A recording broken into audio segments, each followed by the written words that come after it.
Salut toi! Lundi 8 octobre, le GIEC a sorti son 5e rapport sur les changements climatiques. Quoi? Tu ne sais pas ce que c'est le GIEC? Mais laisse-moi t'expliquer! Le GIEC, c'est le groupe d'experts intergouvernemental sur l'évolution du climat. Le GIEC, c'est cool. Comme tu t'en doutes, les résultats ne sont vraiment pas bons. Et ils pourraient même être pires si jamais on ne fait pas quelque chose pour enrayer la montée des températures. Laisse-moi te faire un petit résumé des épisodes précédents. Le GIEC, créé en 1988 par l'Organisation des Nations Unies, l'ONU, avec pour mission d'évaluer les changements climatiques dans le temps et leurs impacts.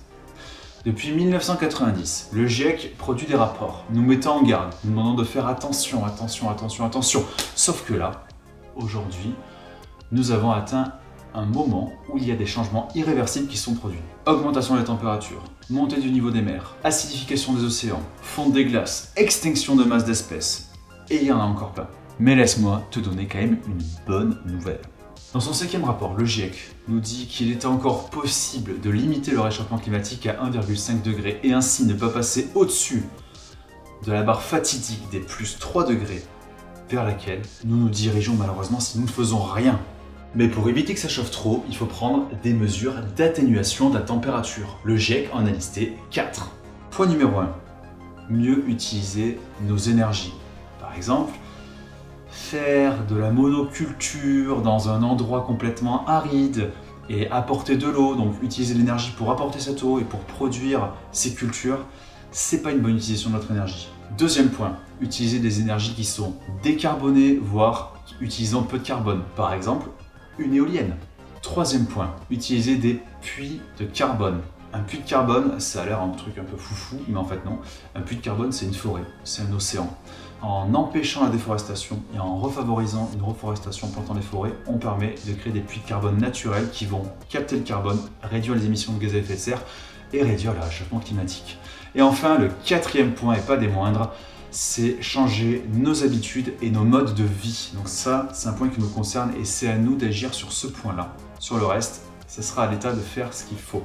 Parce que sinon, ça va pas être beau à voir. Sur ce schéma, la terre de gauche représente les changements de température qu'il y aura avec les mesures d'atténuation. Donc c'est une terre dans les années 2081-2100. On voit quand même qu'il y aura une augmentation des températures.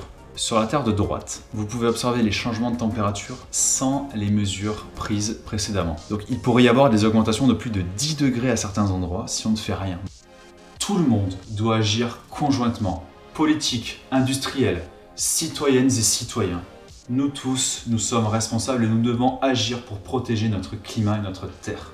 C'est pour cela que le samedi 13 octobre, on se donne rendez-vous dans toutes les villes de France afin de défiler dans les rues pour rappeler à nos politiques et nos industriels que nous sommes toujours là, que les enjeux du climat sont toujours plus importants et que nous voulons des mesures fortes qui soient prises par notre gouvernement. Le GIEC a pondu un rapport avec des mesures fortes exprès pour ça, alors autant l'utiliser.